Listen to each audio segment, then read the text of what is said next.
Greetings and hello there, everyone. It's the first episode of NOOCH and the Gerbil. There he is. There he is. He's more important than me. He's more intelligent than me. He's better looking than me. He's got a, he's more I've heard. I don't know. That's what your wife told me. So that's a good sign. That's a good. Well, that doesn't. You talked to Mrs. Gerbil. She didn't tell me. That must have. Yeah. Okay. That was not the direction I meant that to take. It's all good. It's all good. She's very social. So it's cool. Gerbil, how are you doing? This is our first shot at this. How's it going? Yeah, man, I'm doing pretty good. I was just saying before we recorded that it's been raining like cats and dogs here, and I drive a scooter to and from work, so that's annoying. But you know, life's doing pretty good. I'm happy.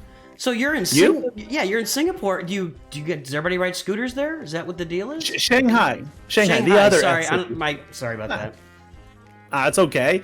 A lot of people think I'm in Singapore. I don't know why, but on Discord, people say that all the time. They're like, I thought you were in Singapore. I'm like, no. But yeah, I would say, you know, the joke when I moved here was that all Chinese travel by BMW, which is bicycle, metro, and they walk. But no, I would say maybe 10% of the city gets around town on a scooter. Wow. So it's a lot. I mean, you're talking millions at that level.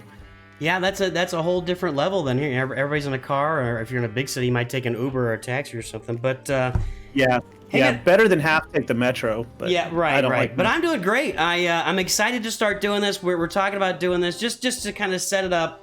And I'm going to give you the credit. You reached out and said we should start talking because I think we've had a really good rapport, and also I think our personalities and game styles really mesh really well because you're the smart guy that looks at everything, and I'm the monkey that just goes in and flips switches and stuff. So, and you're not involved, but come on, man.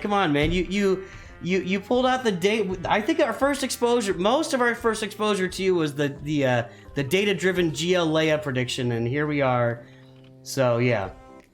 Yeah, but you know, in that same video, just to be a little humble, I did also say Tarkin. I thought that he was going to be the counterbalance because in the greater lore, Governor Tarkin was really her political rival, right? And he was obviously blow up planets, and she's like, you know, almost pacifist in the beginning before she goes out and starts, you know, becoming the warrior she was. So I was wrong about that, but we also didn't have Hut Cartel at the time. It was completely like, you know, pulled out of nowhere, and that really changed everything. And I was like, oh, look at that. Was it that long ago? It was before Jabba? Yeah. I don't remember how long ago that was. Yeah. My Leia prediction was, I think we're going up 13, maybe 14 months now. I said the next two GLs will be Leia Organa, and Governor or Moff Tarkin something. And then we got Hut Cartel, and I was like, oh, well, I missed the boat on that one. And then we got Leia, and I'm like, score! I was right. So I really don't remember the Tarkin part of that at all, and I'm trying to find the video right now. But I mean, yeah. So if you're hunting the YouTube, search for the Gerbil, and I think the title was Next 2 GLs, and I think you'll find it. And that was where you went through all the didn't? Well, I did a couple videos on it. Yeah, here it is. It's time for two new galactic legends. I think I know who's coming. It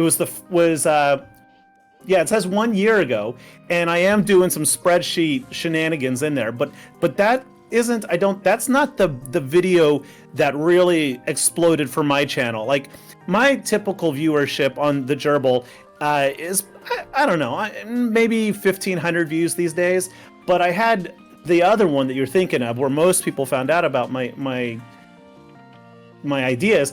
It exploded about 7 months ago. Yeah. And it just, like, it went everywhere. And I said, next GL, the data's clear. And that was post Jabba. But yeah, over a year ago, I was like, it's Leia, it's Tarkin. Okay, and then, so, like I said, and I got Cartel out of nowhere. Yeah, the one I was thinking of was the one 7 months ago, and that's one I got playing right now, and that's the one everybody watched. And by the way, we just had our second, so our first snafu of our first what we're going to call this podcast or collab here was I had my like and subscribe thing behind you when we opened up. And then the second one is when I was searching for this video, I had it up over your face. So for about 30 seconds there, yeah. So I cut off the moneymaker right there. So I'll have to remember the end. Wow, yeah, watch the glasses, dude.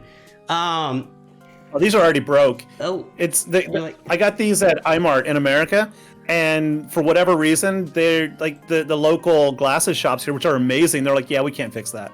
I'm like, don't ask me why. So you're like Harry Potter now.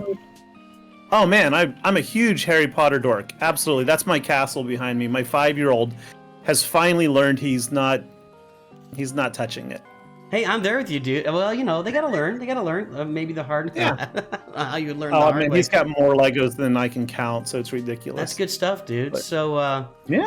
Hey, so let's talk about the game. We're gonna start meeting every couple of weeks like this, getting together. Maybe we'll find a way to get some guests on here, whether they be other content creators, or we've even talked a little bit about bringing on some folks from our channels that follow us tightly and, you know, get a real pulse. And I do a lot of dad talks with people, but that's not really getting together and talking about the game in general. And I think, and I'm going to let you ruminate here a little bit, our goal is to get together, talk about the game, talk about what's going on, how it's impacting players, how it's impacting us, and maybe just some other, you know, fun Star Wars side stuff along the way, or even Harry Potter side. I don't know. So just kind of getting together and talking. So what are your expectations or ruminations on what we're doing here? Oh man, I just love that the game is here. That it, you know, so like I just did this video the other day about Phoenix, and are you there? I am here. Okay. Yeah, Looks sorry. like I lost signal. That's okay. So I just did this video about the Phoenix Squad, and I'm trying to. I approached it, and maybe I don't think I was clear enough. I was approaching it from the kind of new, early to mid game player. Like, if you're only going to gear up 5 Phoenix, where should you go with it?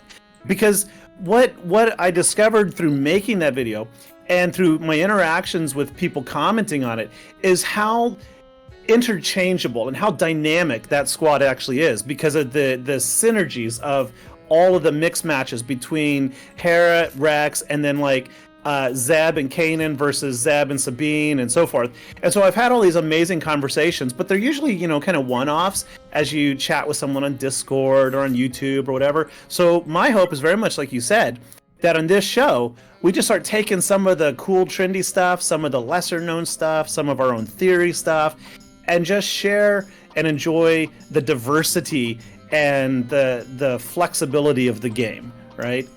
Because I think it's like, you know, it's like chess on steroids, right? Your pawn does a lot more than move 1 or 2 spaces. Right. Well, yeah, you got to read a novel to understand any of the new kits anymore. So that's, I remember when Jabba came out and I tried to read through the kit on like a stream, and I'm like, I can't do it. I got about halfway through, and it's like War and Peace. It used to be, you know, simple, and I'll pull up somebody old here on the screen, you know, like an old, like those original kits with Galactic Republic Jedi, like well, here you go. I got one open. I'll just read it real quick. Okay. You can tell me who it is. Okay. It is a legacy character. All right. Basic ability: deal physical damage to target enemy with a 55% chance to remove 50% turn meter. That's on the Think basic? about who you're. That's on a basic. It's actually not a bad basic. That's I mean, not simple. a horrible basic. What's this? What's the next one? Second one, deal physical damage to target enemy with an additional 50% chance of a critical hit, and call a random ally to assist. Now that should be clear. Okay, I've got Galactic Republic Jedi open, and that doesn't sound like any of them. So, No. And this is on an original character? Yeah. In fact, this is probably one of my first 7-star characters when I started, I guess, 6 years ago. Let me see here. All right, here's the unique. He's only got 2 abilities in the unique. The unique, blank, that's the character name, gains 5% evasion for each living blank ally, and gains 30% turn meter if he evades an attack or lands a critical hit. My gosh, I'm not getting this at all. Gains 30% if he evades, so he gains evasion, right? Oh, this is Tebow. Very close, Ewok Scout. Ah, really? Yeah. Holy, it So- sounds like Tebow. So Tebow has a lot of turn meter removal also, right? Especially, you know, his basic strips it all out. No, my pet project right now, especially with Nisa and being the Ewok nut that I am determined to make a squad with Chirpa, Nisa, Wicket, Scout. All three Ewok attackers. And I'm debating if who's that fifth? Is it going to be Tebow because he's got all that? I don't know. I don't want to get into that. But yeah, the early kits, you're right. I was just reviewing Scout tonight, thinking like, how can I do something with him? And I was like, wow, this is one sentence. I understand it. I like this. Isn't it? Yeah, it's really amazing when you look at those kits on those first characters. When it's just right there, and like you just read it, it's literally one sentence, as opposed to Rex is like 4 paragraphs, and that's just on one of his uniques. And I get why that is. You know, the game has developed so far that you know they can't just throw characters with one sentence out there because well, I don't know. I feel like you could. I feel like they could find a way to do that. Maybe Drogan will be that. I don't know. I doubt it. Armless Drogan. I can't wait to see how many arms he actually has.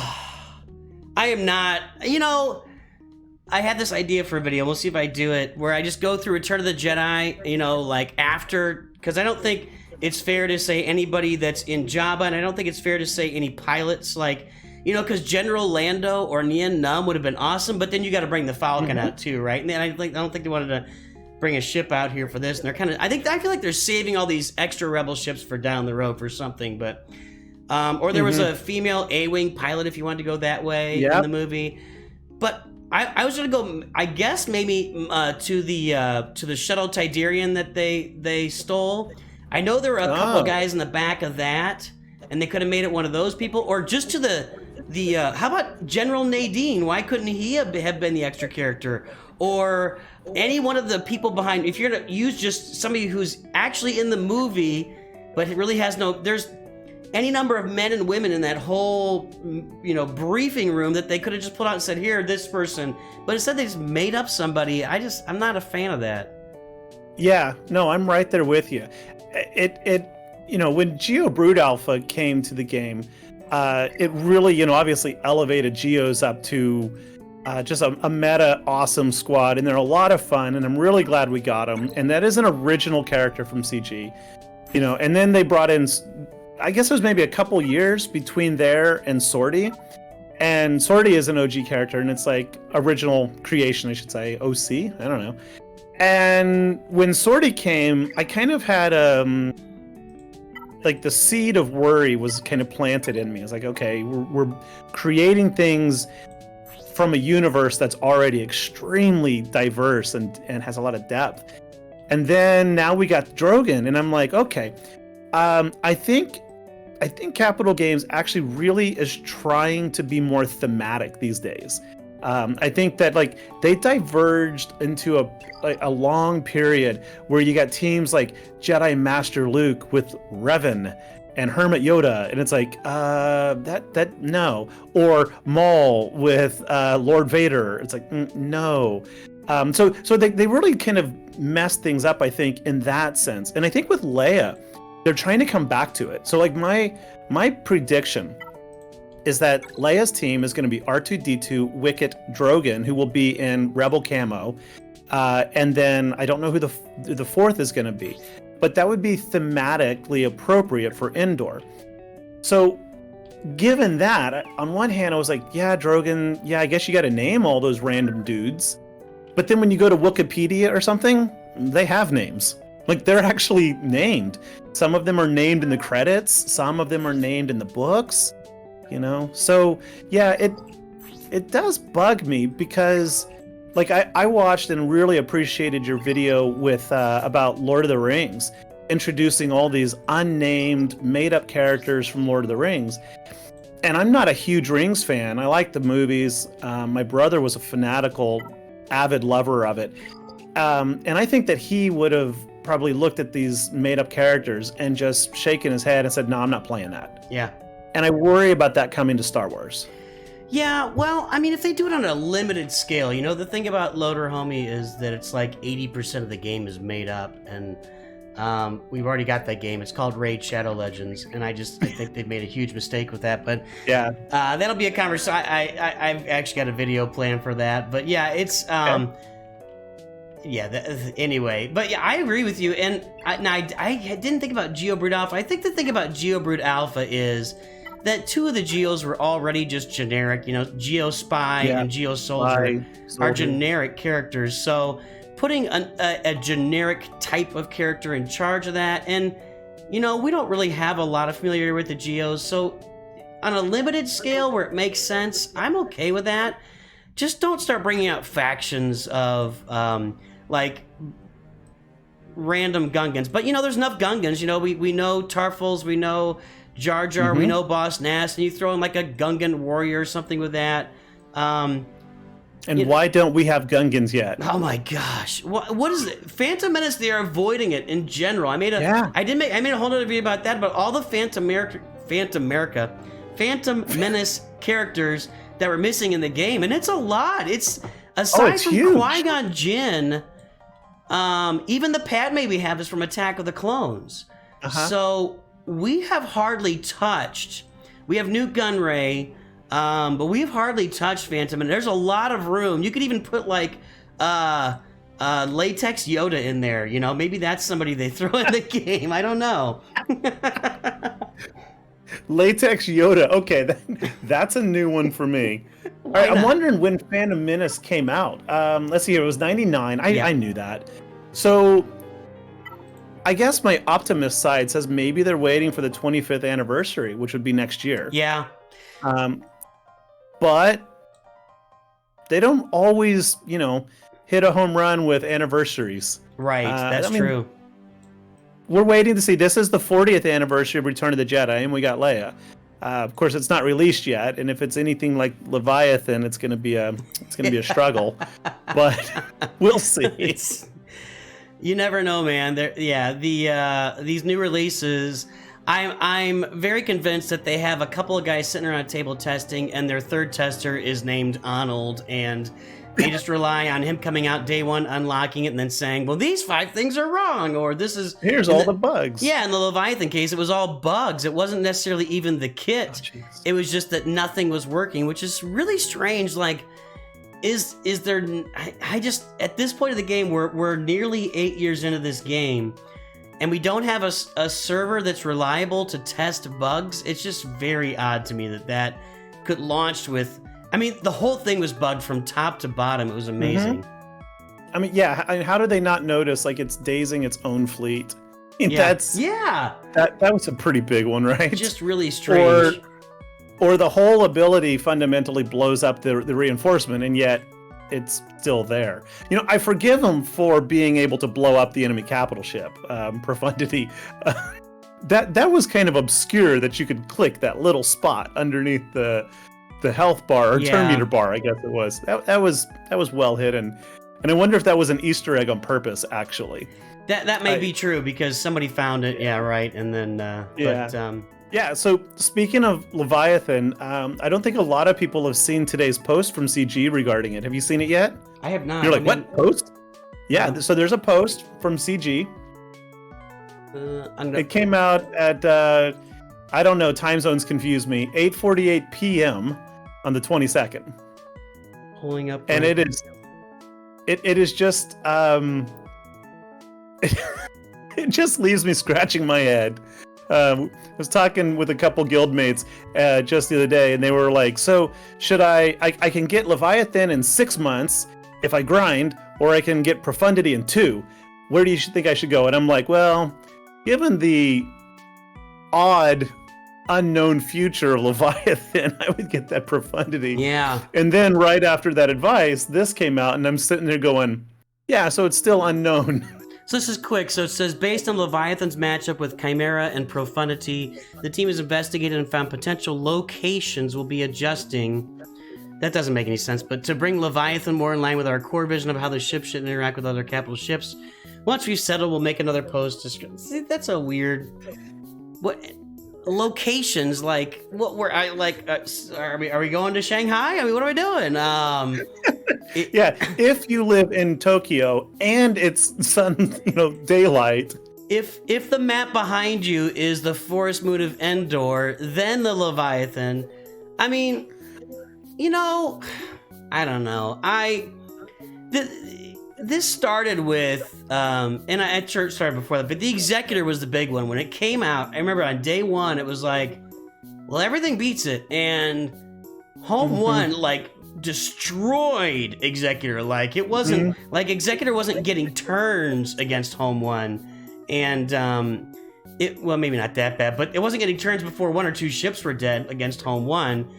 Yeah. And they made one simple adjustment and it fixed the whole thing. I think it was on the basic, and I don't remember what it was anymore. You probably remember it. But you know, I actually don't. Okay, well, but I remember beating it handedly at first, and I was posting videos, and I was like, "Look, still beating Executor." Right. And then that chilled out after a while. Right, they fixed it, but it's like you bring out a ship with all these bugs, and then you got to figure out. I just don't understand how they're not. I just don't understand how they're not testing it against all this stuff and not see like. It's not even like extra special battles with Profundity and Chimera. It's just they just do a normal battle, Profundity against Leviathan, and beat it handily. And how did you not see that? Yeah, I not intending to boast at all, but I legitimately have never lost to Executor, too many ships. I have never lost to Leviathan with my Profundity. Now that I've said that, I'm screwed for next GAC. Right. But yeah, but you know, it's so easy once you figure out the sequence. You know, no reinforcements are needed. Basic is your best friend, pretty much. And it's just a walk. I mean, it's just a walk right through it. So yeah, I don't know what they mean by potential locations, but yeah, I do think the Chimera counter is about to disappear. I really hope that they don't buff Leviathan to such a point, though, that it's not beatable by Profundity, last year's ship, right? I mean, I think it should be beatable. A challenge, yeah, for sure. But I don't think anybody would appreciate a meta where the only way you win is with a mirror match. Like, that's just yeah. No one likes that. No, that's especially not fun. This mirror match, right? And you know, it's so tough. You know, the game is so deep at this point. You know, and again, that's what we talk about with the kits. That's why these kits are so lengthy. And I was pulling up some kits while we were talking here. Like, even if you look at R2's kit, it's really easy to read. It's you know, the first 4 abilities are there, and then the final ability, I can't remember what it's called, but where he gets all the, you know, 10% protection if he's resistance, 10% whatever. That one is a little wordy, but the other ones are all 1, maybe 2 sentences. But then you get into the stuff now, and I'll pull up. We'll go ahead and pull up these ships. Let's go pull up Leviathan, and then we can read the kit here real quick, or you know, have it open. But like, I mean, the basic ability, if I max it out, that's not so bad at all, but it just builds and builds. Oh, well, for like example, if sees the bridge has been used in this encounter, dispel all buffs, and so you know, there's all sorts of ifs and ands and buts and fors and whats, and you know, so qualifiers, I guess that's what I'm looking for. Yeah, well, you know, and I think that to me, the one that really stood out that confused me for the longest was maybe like Star Killer, right?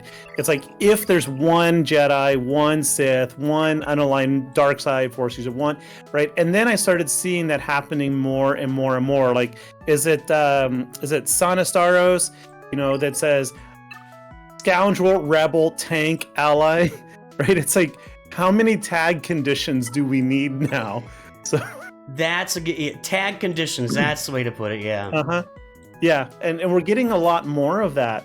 A lot more limitations or conditional situations. If this, then that, and yeah, tag conditions. And I really think that Leia is going to include a lot of that when she comes the Gia Leia. I think that Wicket will be name dropped, and I wouldn't at all be surprised if it says something like, if 2 or less Ewoks are allies.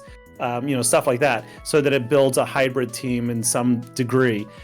But yeah, so like in my Phoenix video I was doing just yesterday, again, I was reading the kits, and I think it was Zeb and Sabine, right? Like, Sabine's basic, is an example of a lot of conditions from the older years.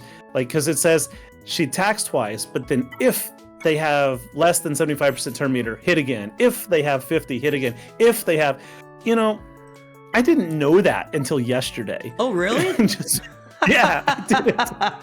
And so I was making that video and I'm reading the kit and I'm like, wow, I don't want to have to think of that when I play this game. Like, okay, do I hit that one or that one or that one? Right. No, I just want to shoot, go pew, pew, pew. Well, but it's still, even with all that on there, this is like a 4-sentence, I got it open right now for Sabine, and it's like, and it doesn't say, like, I just had Sabine, or Sana Staros' leader ability open here a minute ago.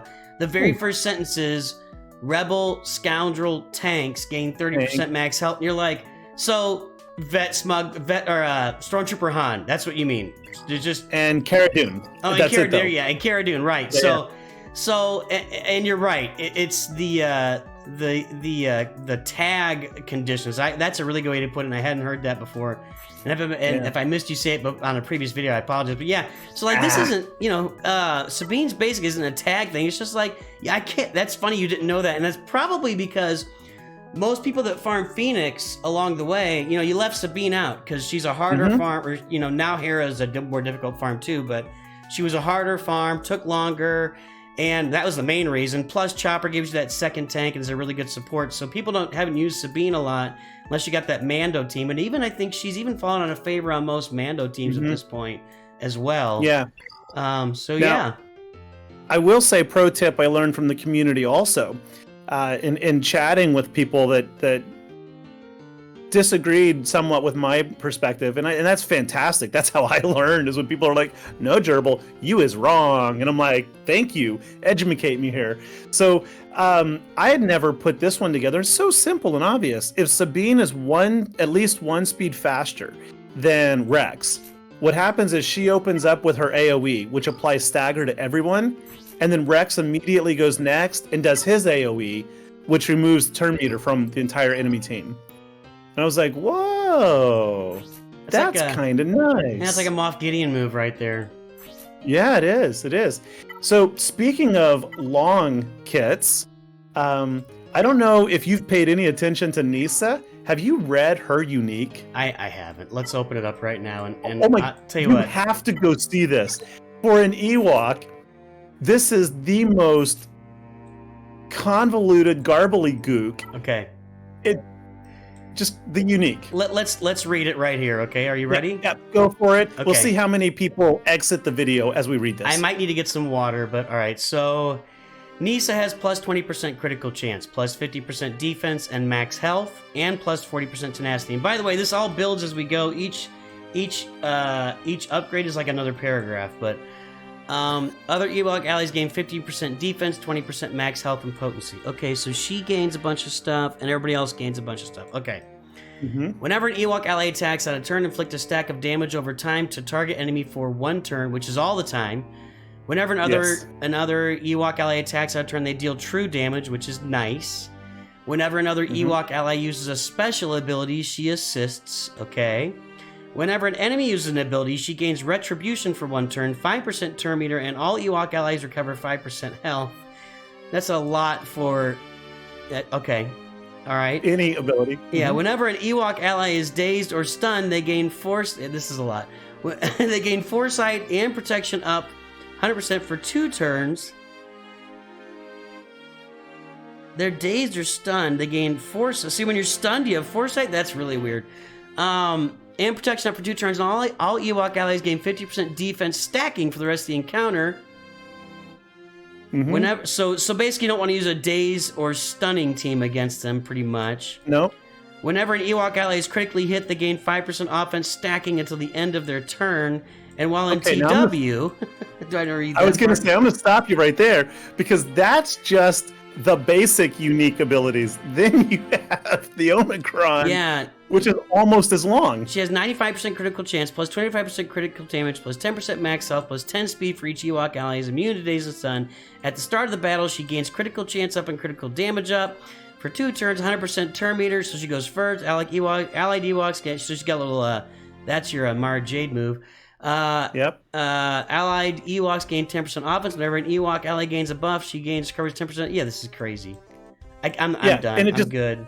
It just goes on, right? So how does any reasonable person remember all that? Understand the kit. Yeah, right. I mean, it is straightforward mechanics, which I do like. Right. Right. Like to this day, I am still not 100% sure what like doubt does from Malgus. I get doubt, shock, fear. What is the other one? There's like 2 or 3 more. I do get them confused, right? Quite often. Whereas her kit is pretty straightforward. Yeah, you gain some more health. Oh, you gain some more turn meter. Oh, you gain some more protection. I actually like that.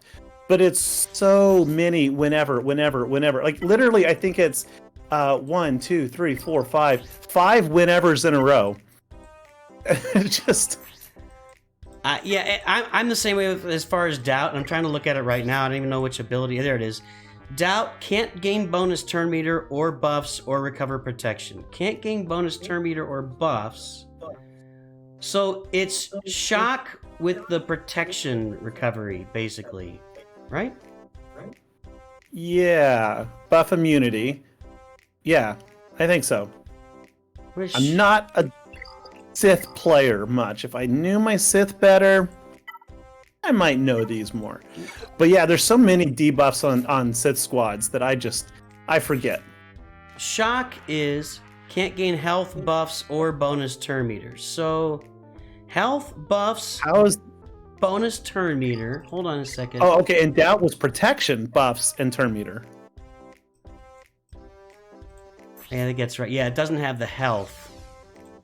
So one has no health, the other has no protection. All right. So, yeah, turn sort meter of buffs is there a difference between bonus turn meter and just turn meter? That's a good question. I have no idea. I got a sneeze coming. Hey, all right, it's gone. It's gone. Good save. Good save. Yeah, that's I we hadn't even talked. We hadn't even thought this would be. I don't know. Maybe you thought this would be a conversation, but just talking about these kits. And when you look at like Malgus's, add-ons here, like deal true damage. If Darth Malgus is the leader slot, not the ally slot, this doubt can't be resisted. Increase target enemies cooldowns by 1, which can't be resisted. Darth Malgus gains protection up for each debuff, and it just goes on and on and on. And I'm not. I don't know. I don't know, man. I agree with you. I'd love to see. I would love to see something come out here in the near future. Give me Drogan with just some basic stuff on the kit, and not, all the ifs, ands, buts, and fours, and an Omicron. And they're not going to do it. They're going to put Omicrons on there that add 500 things. Because definitely. Yeah. And maybe he comes out with a raid Omicron, because we've got Bush Leia is our current raid Omicron, and you look at that and you're like, people that applied this, and now it's not even going to be a thing. That's unfortunate. Yeah. I applied it. So I'm actually not that upset about it. It definitely does kind of sting. I mean, they gave back, I think most people got a half refund on it. I got my 10 Omicron pieces back, which was really nice. But it still feels like, you're throwing away that Omicron on it, the other 10. But the way I look at it is more like, how much... I want to say, how much entertainment did I get out of those 10 Omicrons? But the reality isn't how much entertainment I got out of it. It's how many times was I forced to use it. Yeah. So, I think the new raid reward structure is really good. Actually, I'm really, really happy with it. I definitely think it's good. I hope that it continues in the similar fashion with the speeder bike raid and beyond. But I think that we will see, if CG sticks to the word on this one, we'll see more raids, and I think that in time those Omicrons will come back around and they'll get a chance to be used again. I agree with that. I that was one of my first thoughts when they did that. Yeah, I mean, I agree with that. When they announced that they're going to cycle in raids every 8 to 9 months, I think that's what they said. I was it very much looked like at that point, okay, so you'll get Bush Leia here, and then they'll bring bounty hunters back for a future raid that you can do, whatever it happens to be. And it really doesn't bother me. You know, it's always... Change is always interesting in this game and any game we play. And I got the shipments up right now for the new raid currency. I love this new shop. Yeah. I am currently doing my free-to-play Java Rush. I don't know if you're familiar with it, doing that.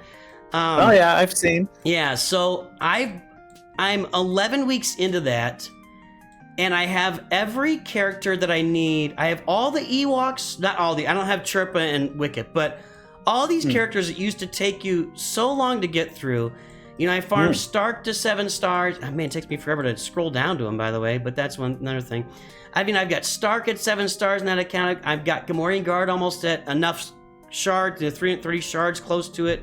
Paplu and Elder are done. Luke Skywalker Farm Boy is done. Sunfac was done really early. That was Sunfac was never that available. It was always like, no. Yeah, you had to. It was months and months and months before you could get to him. But I got him like in, I think, week 3 or 4. I had Sunfac at 7 stars. Yeah.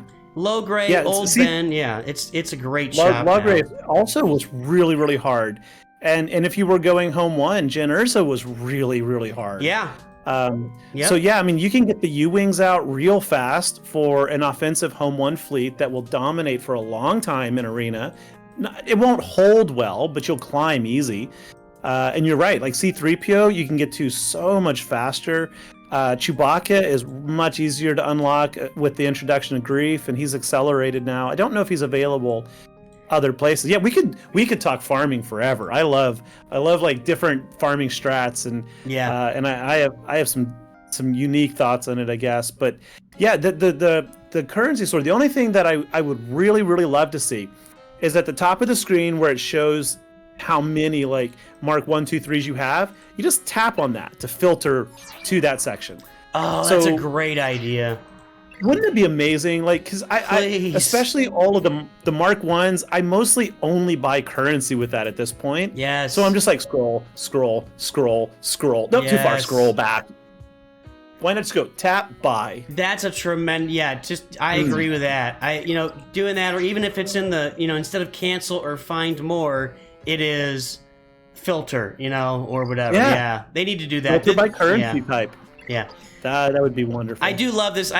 So I agree with you that the new raid structure is great. And I think if they double the rewards, make it once a week, that's going to be big, especially for a lot. I mean, it'll be big for everybody. Like even me now, I'm running 4 crate dragon raids a week, and I'm running a couple of Treyas, which I'm not. Yeah, it takes time, and I don't sit there and try to get my best score. I'm not at the top of the game where I'm doing that, but it's taking time. Hey, let's do one more topic here at the end here. We talked about this a little bit, and you just brought it up. Okay. Farming, and we're not going to talk. Boy, I agree. We could sit here for 5 hours talking about farming because it's an endless conversation. The great thing about this game is that that's an endless conversation at this point. And it is. It's so dynamic. Right.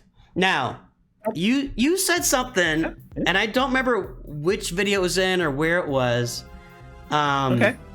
Or maybe you didn't. I don't know. But you have your new account that you started, and you went for Inquisitor. What's your? I know you went for Inquisitors first, and it got you into like a 400 million guild, and you were like at 1 million or something. Still there. So. So you started with Inquisitor. What else are you farming on that account before I jump into this? All right. So if you want to pull up my roster real quick, we'll do it. On SWGOH. Let's see here. I think, did I just find it? Yep, there it is. I'll just shoot it to you in Discord. Okay. Or if you can... Yeah, shoot over. All right. So this account is really, really interesting. I'm Bronzium 4 right now. Or no, sorry, Bronzium 2, which I'm quite proud of because I'm at that point where every opponent feels like they have GLs. Yes. Yep. Bronzium 2 is about right. Everybody has GLs and you don't. Yeah.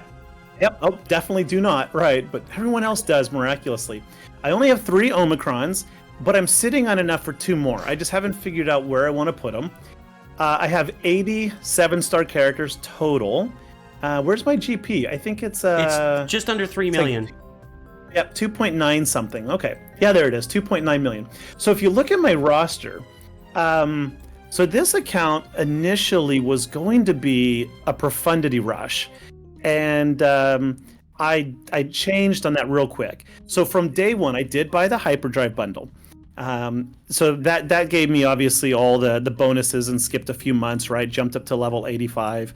But what I did is I emphasized fleet, shard, crystal income over everything. That was my number one priority. So I went straight home one, Biston Biggs, Ravensclaw. And I can talk Ravensclaw forever. It is, I swear, it is the number one underrated ship in the game. It is, of course, exclusive to Home 1, which is why it sucks. But it elevates that fleet so much more than people realize. Whole different topic. But what I did as I pursued that Home 1 fleet, I quickly got Executor and Bounty Hunters to get, of course, the Zetas, right?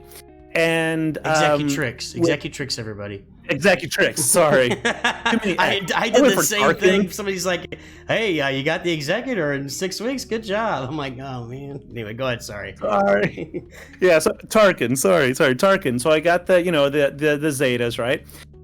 So then I was sitting on a roster with a bunch of kind of meh rebels, with some decent bounty hunters, and I was like, okay, where do I go? And it naturally rolled into Mon Mothma and Admiral Raddus Rogue One teams, and those became my defensive teams in the early stages, and they get so many holds because they're such a unique squad, even in late game. But early gamers have no idea how to handle them. Right, they don't. And so Adrad Mon Mothma hold across the board. Well, and hold on a second. Wait, so it's not just Mon Mothma. You're throwing out Mon Mothma with Kylo Katarn and Cara Dune against early gamers. And there's no way they can deal with that. Like, if you got the Mon Mothma, Wigs, and Chase out there, people can deal with that and handle it. Like, and I just solo that with Nest every time is what I do, but as soon as you throw in Kylo Katarn and Cara Dune, the whole game changes on that Mon Mothma squad. Yeah. So go ahead. Sorry I interrupted you. And so I think my first Omicron, I can't recall. I think it was on Raddus, Admiral Raddus, right? Mm-hmm. And then just nothing. Like I just blew through the was it Carbonite, lower level, whatever. Right. And so I was ridiculously low GP punching up against people 4,000 or 5,000 or 4 million because they don't have the experience and didn't know what to throw against it. So all the way though, as I was farming these rebels, developing those two primary squads, it naturally pushed into CLS for the Falcon, to maintain my arena fleet for the daily crystals. I was passively farming the Inquisitors. And before I knew it, they were all accelerated. Unfortunately, 2 of them were not when I completed the 7 stars, but I got all the Inquisitors, and then I was like, hey, wait a second. I'm actually like on a fast track path here for GI. So I put out some feelers, got picked up. I had a bunch of guilds say, hey, your account is way too small, but if you can help us get Reva shards, we'll carry you. And I was like, whoa. So I joined a guild that's getting like 28, 29 stars on Rise of the Empire. We're getting high crate rewards in the Dragon. We are winning territory war after territory war after territory war. So I got GI at like 2.2 million GP, Grand Inquisitor. I now have close to 100 Reva shards, and I'm not even 3 million. I'm gonna unlock Reva before I get hard conquest. Man, you're right. You'll get it like 3.5 million or less, but that's so awesome, man. And I love that. And that's going to lead me to my question here. So here's the question. Okay. Which question? So my question, by the way, this account is tremendous, and we should probably do a whole different video on comparing our alts, my NOOCH 2 Hyper against this, but a little different story. That'd be fun. Maybe we'll do that in 2 weeks. We can look at those against each other, but Inquisitors versus Geos. So, Geos have been the choice for so long. It's that early fleet. If you're free to play, especially if you're free to play, that Geo fleet is the most accessible fleet you're gonna find. For the first 6 months of your game until you can unlock those bounty hunters, until you get Houndstooth with a fully leveled up boss, until you get the IG 2000, Slave 1, and the Xandu Blood, until you have those ships, because you can use those with Executrix And you could still be climbing into the top 10 of Fleet Arena every day until all the executors start populating at about 6 months. Right. So those Geos are really, really important for those ships early to get you into a Geonosis Territory Battle Guild. They're a great early Grand Arena team. They're a really good defensive team all the way through Carbonite and even through the next level, which is, I can never remember. It's not, is it Bronzium? Bronzium's after, yeah. Yeah. They're good defensive, sort of through Bronzium, and then somewhere in Bronzium they just fade, and then you'd use them on offense against bounty hunters all the time. But Geos versus Inquisitors, what's the balance there? And have we changed the game now? Do we need to go for Inquisitors over Geos at this point?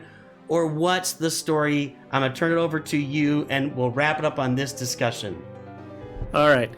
So I think Inquisitors are still one of Capital Games' faction favorites. They are still pushing them in Conquest. Yeah. You need purge feats, and if you play them right, you can get the Foresight feat really easy. You can get some armor shreds out of them. There's so much they can do. Here's the thing: I don't like in the call. I don't like Geonosians. And I know you love them, so I'm gonna reserve my harshest criticism here. No, fire away, man. We gotta be brutal, smack you in the face. And I know AP's not a fan either, so tell me. I think you are absolutely right about accessibility. Early game, they are really, really fast to get. The problem in my experiences is that a home one fleet can defeat them without them getting reinforcement. It's just walk over bugs without. I can probably even full auto it, whether it's Raven's Claw or Falcon. But the caveat is it's a lot harder to get those ships. So I get that. The other thing is if you look at my alt, I really am very conscious about where am I going to use this character a year from now, maybe 2 years from now. God, this is a video game. A year from now, 2 years from now, and I don't have long-term vision for bugs. To me, they just kind of fall off the radar. The Pogglecron, though, brought much needed life to them. Yes, and the Pogglecron, Omicron, not Dotacron, but the Omicron on Poggle really has me thinking, am I wrong? Because in Territory War, both my accounts, we come across them. And I've been thinking a lot about gearing up my Geos for that very reason, because you use them with Malevolence, and Malevolence is an amazing fleet. Right. Sure. So they do have a home, but they don't have an assault battle. Inquisitors do. They have, and it's twice a month.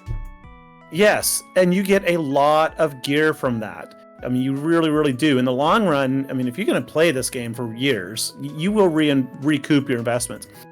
But what I really, really like also about Inquisitors as an early farm is as soon as you unlock Emperor Palpatine and you got Darth Vader, people immediately start scrambling. Who do I fill that squad of 5 out with? And I think Imperial Troopers is logical. Piet maybe, Gideon is good. Maybe just go for Mara Jade. But what I found worked so good was Ninth Sister. She is just so plug and play. Fifth Brother and Eighth Brother. Yeah. Because under Palpatine's lead, those 3 throw out so many debuffs: blind, burn, purge, etc., speed down, defense down, that Palpatine just goes, oh, that was pretty, have another turn. Oh, that was pretty, have another turn. And you just walk over almost everything in Conquest, easy and normal.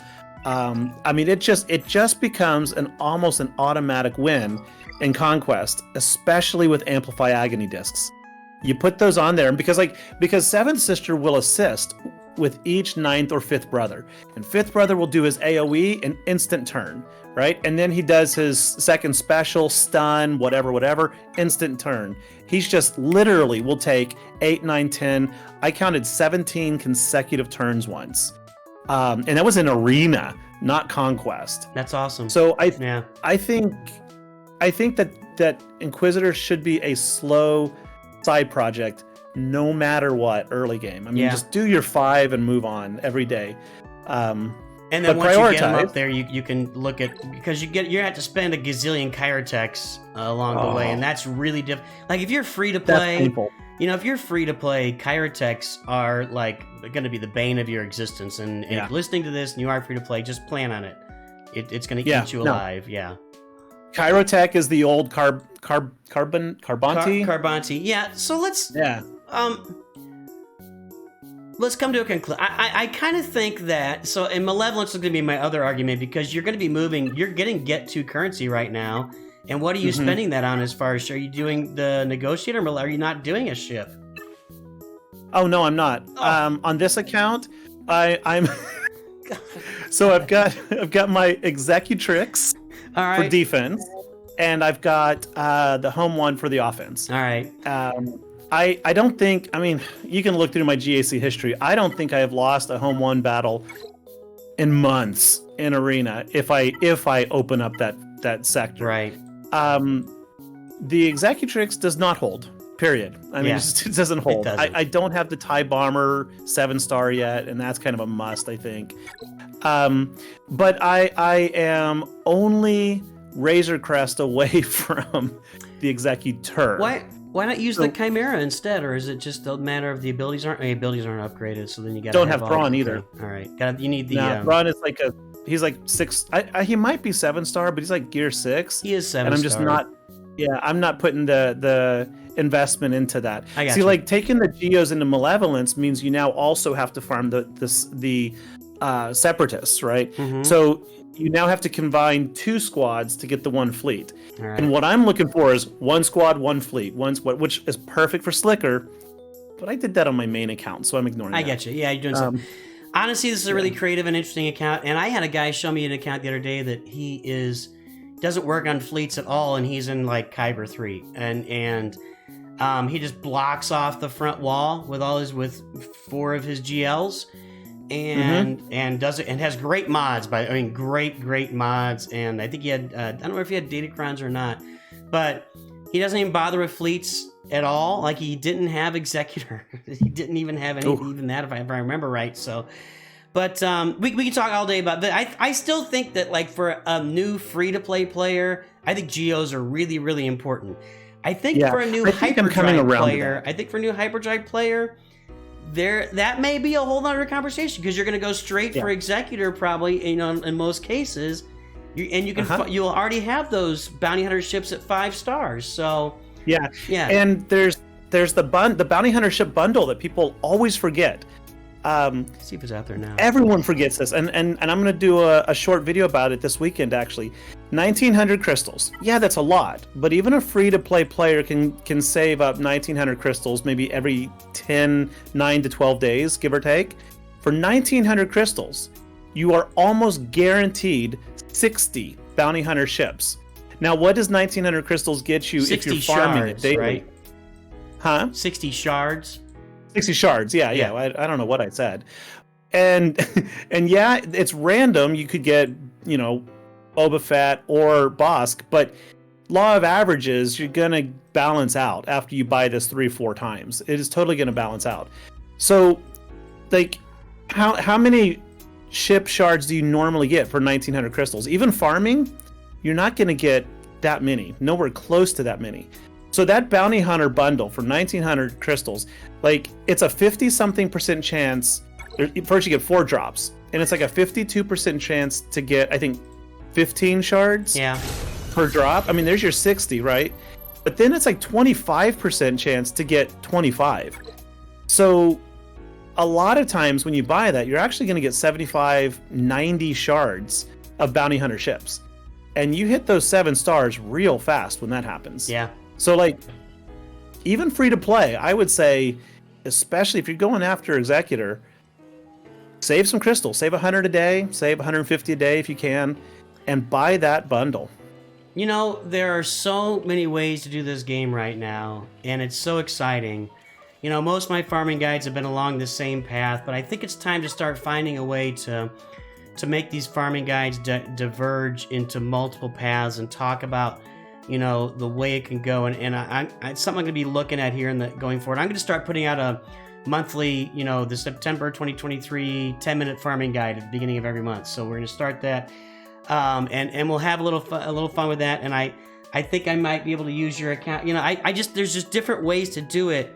And it's so much fun when I see like a unique account like yours with Inquisitors earlier. I see an account that's going for Lord Vader and doing some fun stuff on the side, or getting a Profundity and a Star Killer. That's the first 2 characters they get. And I just think that stuff is really tremendous and awesome and fun and great. So anyway, buddy, I'm going to get my son to school here in a minute. Oh, gotcha. Yeah. Well, I'm going to do Geo Leia on that alt account, the Gerblit, the one I shared. Yeah. So, my commitment on that one is to just see how long it takes to go from under 3 million to Geo Leia. In a giant guild, by the way, just FYI. In a giant guild. That does make a difference, I have to admit. Well, yeah, I'm going to be taking my NOOCH 2 Hyper account, and when I hit that 1-year level, which is September 7th, we're really going to hyperdrive it. I'm going to start funding it on a weekly basis, and we're going to see how quickly we can get to Geo Leia by spending $100 a week. And yeah, so that is accelerated. Yeah, we're gonna really start putting some extra effort into that. We're gonna start whaling and see how long it takes to whale to Geo Leia on that account. And I'm gonna keep funding that account over time. We're gonna really whale on that account and take it forward from here. Well, on behalf of Capital Games, I will go ahead and say thank you. All right, Gerbil, this is fun. This is our first attempt at this, and I think it went okay. We had a couple snafus, but I think we're in good shape here. Yeah, it was great. I had a good time. So, I keep looking at your background thinking, I want that. I want that. You want the, well, yeah, I've got Mr. Potato Head Darth Vader here, but I've also, I don't know, but I've got tons of Legos back on my shoulder. Probably. No, yeah, I like the Legos. Yeah, me too. Right.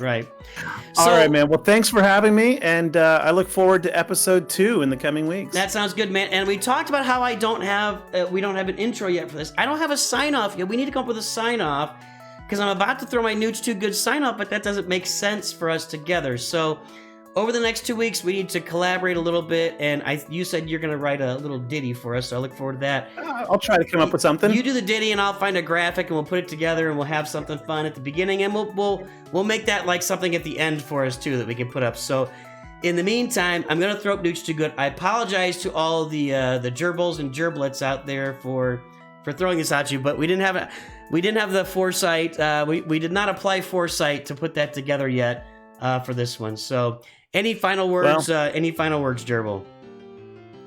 Well, I will say, don't forget, NOOCH 2 Good. And don't forget, Gerbil 2 Good. And your picture's not even on there when I do. I gotta fix this. I'll fix this for next time, everybody. We will see you in a couple weeks, and I'll go back to it here. We'll see you in a couple weeks. Like and subscribe to both my channel and the Gerbil's channel, NOOCH 2 Good and the Gerbil. We'll put links in the description. Have a great day, everybody. We'll talk to you soon. See ya.